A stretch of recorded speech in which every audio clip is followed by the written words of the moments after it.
Futebol de Verdade com António Tadeia.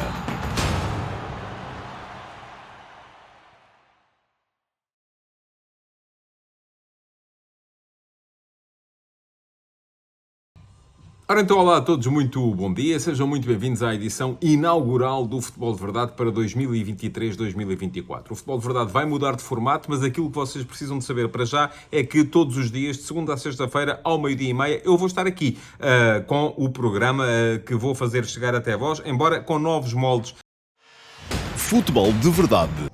Ora, então vamos a isso, vamos lá então ao Futebol de Verdade Q&A, porque há aqui duas perguntas para responder. Como é que isto vai funcionar? Todos os dias, de segunda a sexta, há duas perguntas que eu seleciono para responder aqui na emissão regular do Futebol de Verdade. É uma pergunta que sai da caixa de comentários da emissão anterior no YouTube, portanto já sabem, deixem comentários a fazer perguntas na caixa de comentários e amanhã eu responderei a uma delas. Sou eu que escolho a pergunta à qual vou responder. E além disso, ainda teremos também uma pergunta que é selecionada no meu servidor de Discord. No meu servidor de Discord, ao qual acedem os subscritores premium do meu Substack, que é tadeia.substack.com. Quem quiser dar lá um salto para avaliar se vale a pena ou não fazer a subscrição, já sabe, é só ir a tadeia.substack.com. Vou deixar aqui também um link depois na emissão do Futebol de Verdade para vocês poderem fazer a passagem direta de um lado para o outro. Bom, e quem for subscritor premium pode entrar no meu servidor de Discord e há lá uma chatroom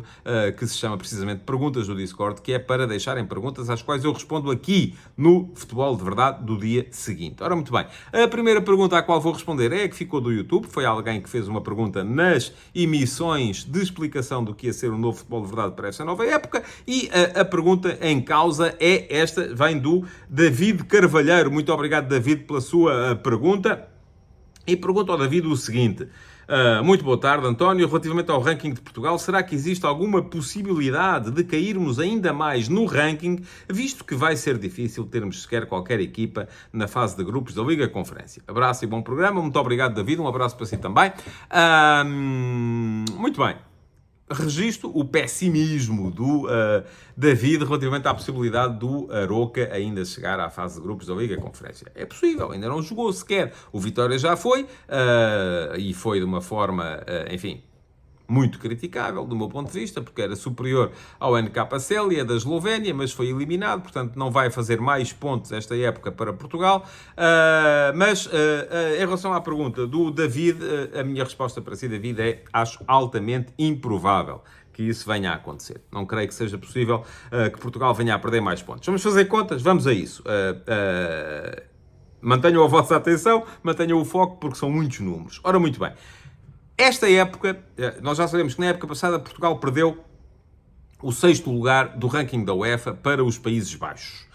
Isto teve reflexos imediatos, o que significou foi que na próxima temporada, portanto não foi já nesta, porque já sabem, eu já expliquei isto aqui algumas vezes, geralmente estas contas são feitas, as contas que encerram numa época, à qual vamos chamar época zero, não se refletem nas vagas para a época seguinte, mas apenas para 2 épocas a seguir. Portanto, o facto de Portugal na época, no ranking que terminou no final da época passada, 22-23, ter perdido o 6º lugar, significa que perde uma vaga na Liga dos Campeões, direta para os Países Baixos, não na época 23-24, mas sim na época 24-25. E isto é porquê?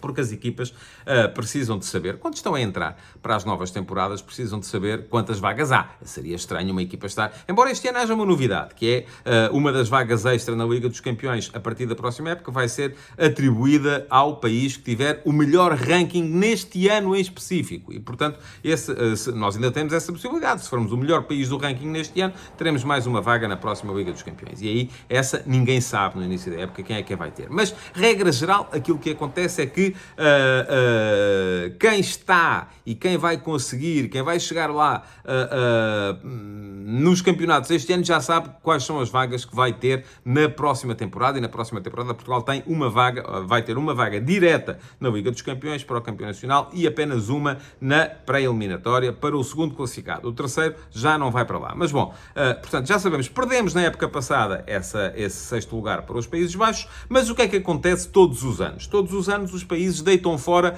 os pontos relativos ao 5º último ano. Isto é, esta época no ranking que a 5 anos, porque isto é feito sempre com um ranking a 5 anos, que vai finalizar no fim desta temporada, todos os países deitaram fora os pontos adquiridos na época 18-19. Portanto, para já estão lá a valer 19-20, 20-21, 21-22 e 22-23, além de 23-24. Bom, o que é que acontece, então, neste caso? Bom, o que acontece é muito simples. É que Portugal foi, e vamos limitar aqui a nossa pesquisa a 4 países. Portugal, França, Países Baixos e Bélgica, que são aqueles, neste momento a França, os Países Baixos são quintos, a França é sexta, Portugal é sétimo e a Bélgica é oitava. Isto porquê? Porque Portugal deitou fora a pontuação de 18-19, que eram 10 pontos e 900 milésimas, portanto 10,900. A França deitou fora 10 pontos e 583 milésimas. Os Países Baixos deitaram fora 8 pontos e 600 milésimas e a Bélgica deitou fora 7 pontos e 800 milésimas. O que é que isto significou? Significou que, logo à partida, à entrada para este novo ano, Portugal ficou um bocadinho mais longe dos Países Baixos, porque perdemos mais, sem jogar, antes de começarmos a jogar, perdemos mais 2 pontos e 300 milésimas relativamente aos Países Baixos e, ao mesmo tempo, tem a Bélgica um bocadinho mais perto, porque a Bélgica perdeu menos 3 pontos e 100 milésimas do que nós. Portanto, como é que isto está neste momento? É muito simples. Já contando os pontos que foram obtidos esta época. Países Baixos, quinto lugar, estão à frente da França, inclusive, embora de forma muito marginal. Porquê? Porque lá está, também perderam menos 2 pontos do que a França, e isto significou que, antes de começarem a jogar, passaram para a frente da França. Países Baixos em quinto, com 52 pontos e 400 milésimas. França em sexto, com 51 pontos e 914 milésimas, portanto é uma diferença muito pequena, não chega a meio ponto. Portugal em sétimo lugar com 46 pontos e 816 milésimas e a Bélgica a seguir em oitavo lugar com 35 pontos e 200 milésimas. Portanto, aquilo que eu tenho para lhe dizer, David, é que não vai acontecer. Portanto, por muito má que seja a época de Portugal relativamente a esta temporada na UEFA e por muito boa que seja a época da Bélgica, a Bélgica não vai alcançar-nos. Está ainda a uma distância de 11 pontos e 600 milésimas. Não dá. É impossível. Isto é, à partida, seria preciso nós somarmos 0 pontos e a Bélgica fazer uma temporada muito boa para conseguir ainda assim apanhar-nos. Portanto, não vai acontecer. Agora, o que está a complicar-se aqui é a nossa luta com os Países Baixos e a França. Porque era importante que Portugal voltasse pelo menos ao sexto lugar para voltar a ter a tal vaga adicional na Liga dos Campeões. E para isso temos que olhar para as pontuações desta época. Ora, muito bem, como é que nós temos esta época? Eu já escrevi isso na sexta-feira passada. Portugal é do top 10 do ranking da UEFA, o único país que já perdeu uma equipa. Perdeu o Vitória Sport Clube, que foi afastado da Liga Conferência. Mesmo assim, Portugal, neste momento, de todos estes países, é quem tem mais pontos. E é quem tem mais pontos porquê? Porque cada país soma logo à partida 4 pontos de ranking, o que depois é dividir pelas nossas 6 equipas, já não significa bem 4 pontos, é menos, não é? Portanto, já sabemos, porque estes 4 pontos dividem pelo total das equipas presentes, mas cada país recebe logo 4 pontos por cada presença na fase de grupos da Liga dos Campeões. Portanto, Portugal, neste momento, está com 1,5 ponto de ranking, e este 1,5 ponto significa o quê? São 4 pontos ganhos pelo Benfica por já estar na fase de grupos da Liga dos Campeões, são 4 pontos ganhos pelo Futebol Clube do Porto por já estar na fase de grupos da Liga dos Campeões e é 1 ponto do Vitória Sport Clube. Porquê? E porquê 1 ponto? Bom, duas coisas que vocês precisam de saber. A primeira é que, em caso de vitória, soma-se 2 pontos e não 3.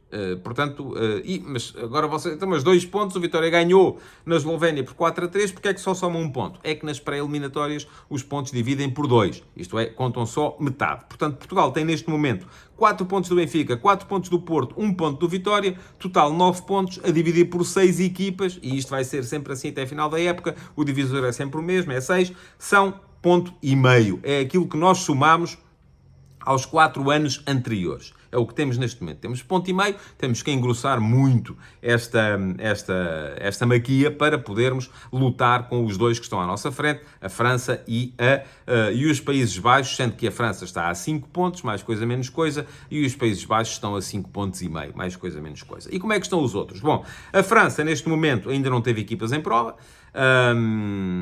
mas já soma 1.33. E este 1.33 resulta do quê? 4 pontos do Paris Saint-Germain, que já está na fase de grupos da Liga dos Campeões, 4 pontos do Racing Lens, que também já está na fase de grupos da Liga dos Campeões. 4 mais 4 dá 8, a dividir por 6, que são as equipas que a França tem, dá 1.333. É isso que a França soma neste momento. Então, e os Países Baixos? Muito bem. Os Países Baixos, neste momento, têm 4 pontos do Feyenoord, que já está na fase de grupos da Liga dos Campeões, mais 1,5 ponto do Twente. O Twente ganhou por 1-0 e empatou 1-1 com o Hammarby da Suécia, na eliminatória que já esteve presente da Liga Conferência, portanto, à partida somou 3 pontos, 2 da vitória, 1 do empate, dividido por 2 por ser pré-eliminatória, dá 1,5 ponto, o que significa que os Países Baixos têm 5,5 pontos a dividir por 5 equipas, o divisor é mais baixo, dá 1 ponto e 100 milésimas. Ainda assim estão a perder para nós nesta época. Então, e a Bélgica? Bom, a Bélgica já teve 3 equipas a jogar, mas em contrapartida não tem nenhuma equipa ainda na fase de grupos da Liga dos Campeões. O Antuérpia vai jogar o play-off do Caminho dos Campeões, para ver se lá chega. E não é garantido que lá chegue, porque os adversários podem vir a ser particularmente complicados e o Antuérpia dificilmente será cabeça de série nessa fase de grupos. Nesse play-off. Agora, o que o Antuérpia já tem são pontos das 3 equipas que... o que a Bélgica já tem são pontos das 3 equipas que já jogaram nesta fase de grupos. E o que é que já aconteceu? Bom, o Genk esteve na pré-eliminatória da Liga dos Campeões e foi eliminado pelo Servette da Suíça, empatou os 2 jogos, portanto, meio ponto de um empate, meio ponto do outro empate, foi eliminado, vai jogar agora na próxima pré-eliminatória da Liga Europa com o Olympiacos da Grécia, não será também um jogo difícil, mas já estamos aqui a falar de 2 empates. Depois, na Liga Conferência, tivemos o Clube Bruges, que ganhou um jogo e perdeu outro com o Horus da Dinamarca, mas seguiu em frente, e o Ghent, não confundir o Racing Genk com o Ghent. O Ghent ganhou os 2 jogos ao Žilina da Eslováquia. Portanto, o que isto significa é que a Bélgica soma 2 pontos do Ghent, 1 ponto do Genk, 1 ponto do Bruges, e isto significa que são 4 pontos a dividir por 5 equipas, dá neste momento 800 milésimas de ponto. Portanto, neste momento estamos a ganhar pontos a toda a gente, mas vamos ter que fazer muito melhor do que até aqui. Tal como lhe disse no início da resposta, David, não acredito que Portugal possa vir a perder. Aliás, é impossível.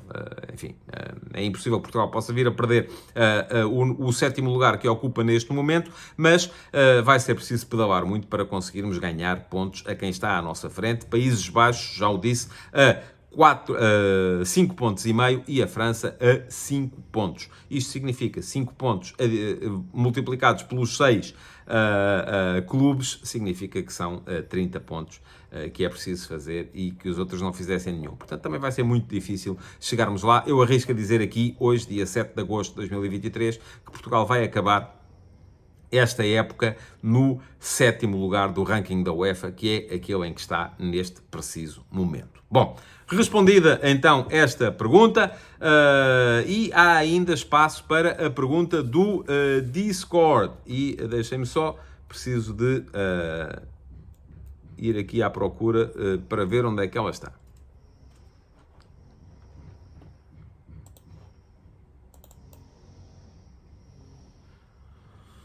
Muito bem, a pergunta do Discord é a seguinte, vem do Helder Paiva, foi a pergunta que eu escolhi. Como é que vocês podem ter a pergunta do Discord selecionada para o programa? É muito simples, é serem subscritores premium do meu Substack, custa-vos 5 euros por mês, ou 50 euros por ano, se quiserem fazer uma subscrição anual, já acabou a promoção, e depois entrarem no meu servidor do Discord. Geralmente os textos para subscritores premium incluem sempre um botão para poderem entrar no meu servidor do Discord e deixarem perguntas lá mesmo na chatroom chamada Perguntas do Discord. Não custa nada. Há lá várias perguntas, todos os dias eu vou lá e escolho uma para responder aqui. A de hoje é do Helder Paiva. Olá, Helder, muito bom dia, muito obrigado pela sua pergunta. E pergunta ao Helder o seguinte: boas, pergunta para segunda-feira. O que acha desta relação muito estreita entre o Mafra e o Midtjylland? Penso que já são 14 reforços vindos de lá para cá. Ninguém investiga? Helder, não há nada a investigar. Aquilo que há, e isso foi, enfim, comunicado pelo Mafra recentemente, foi feito um comunicado no início do mês anterior, e aquilo que foi comunicado foi que há uma colaboração estreita entre o Mafra, a SAD do Mafra e o Midtjylland. Na Dinamarca foi notícia que o Midtjylland tinha comprado a SAD do Mafra. E atenção, eu nos Donos da Bola, no início, no final da época passada, escrevi sobre o tecido societário de todos os clubes da Primeira e da Segunda Liga em Portugal e estava lá explicada a situação do Mafra. Eu só tenho que ler aqui porque não sei de cor, portanto vou olhar um bocadinho para o lado, não me levem a mal. E aquilo que lá vos dizia, enfim, falou-se muito na altura de que o Fluminense, que o Marcelo, jogador atualmente do Fluminense, antigo colega de Cristiano Ronaldo no Real Madrid, poderia estar para comprar o Mafra. Essa tomada de posição acabou por fracassar. A Foot Club Investments, que é a sociedade presidida pelo aquele que é conhecido no mundo do futebol como José Cristo, ele não se chama assim, chama-se Antonino da Costa Florindo, presidente do Mafra também, continuava a ter 88,5% da SAD do clube, mas era mais ou menos sabido que a SAD do Mafra estava à venda e que o Mafra Clube ficava com os 10%, que é o que tem neste momento. Aparentemente, o que terá acontecido, e isso ainda não foi comunicado de forma oficial, mas já é noticiado na Dinamarca que aconteceu, é que o Midtjylland comprou essa participação da Foot Club Investments na SAD do Mafra. E, portanto, neste momento o Midtjylland é dono do Mafra. E vocês dizem-me assim, mas isto é legal? É. Se eu gosto? Não gosto. Não gosto nada desta ideia, nem de ver clubes a serem donos de outros clubes, nem de ver fundos ou entidades ou empresários, ou seja, quem for, a ser dono de mais do que um clube. Não gosto, não acho piada. Acho que isto facilita uma série de operações que não são necessariamente, podendo ser legais, não são necessariamente transparentes e, portanto, não é uma coisa à qual eu acho assim uma piada extraordinária. Mas, enfim, é legal e há muita gente a fazer. O Manchester City é dono, ou melhor, o Manchester City não. O grupo que é dono do Manchester City é dono de uma série de clubes um bocadinho por todo o mundo. O Paris Saint-Germain entrou no capital do Sporting Clube Braga, embora não o tenha feito. Enfim, também não foi o Paris Saint-Germain, foi o QSI, o fundo que é dono do Paris Saint-Germain, embora não o tenha feito com uma posição dominante. Há também a questão ainda a ser vista da V-Sports, dona do Aston Villa, com o Vitória Sport Clube. Portanto, isto é uma coisa que se vai fazendo um pouco por todo o lado. Agora, se eu gosto? Não gosto. Não acho muita piada à coisa. Já o disse várias vezes. Volto a dizer. É legal. Não acho graça. É bom. Eu acho que é melhor para o Midtjylland do que para o Mafra. E basta ver o que se passou, por exemplo, já no caso do Diomande, o jogador que o Midtjylland colocou a rodar no Mafra. O Sporting gostou do jogador, foi lá, contratou-o, pagou ainda assim uma maquia interessante ao Midtjylland e o Mafra ficou mais ou menos a ver navios. O que é que o Mafra ganha com isto? Jogadores que vêm para cá, vindos do Midtjylland e são testados e começam a fazer o seu percurso no clube português. Depois podem vir a revelar-se ou não. O Mafra recebe esse potencial futebolístico, o Midtjylland coloca os jogadores a rodar e pode valorizá-los e, portanto, é isso que acontece. Agora não me parece que haja aqui nada a ser investigado. E pronto, chegamos então ao fim do Futebol de Verdade de hoje. É mais curto do que costumava ser, é verdade. Pretendo que seja mais dinâmico. Já sabem, se quiserem deixar perguntas é na caixa de comentários desta emissão. Aproveitem para deixar o vosso like também no programa, para seguirem o canal. Se quiserem tornar-se membros do canal, há vantagens, elas estão lá explicadas. Podem fazer apenas inscrever-se no canal e ativar as notificações para receberem notificações sempre que aparece um novo Futebol de Verdade.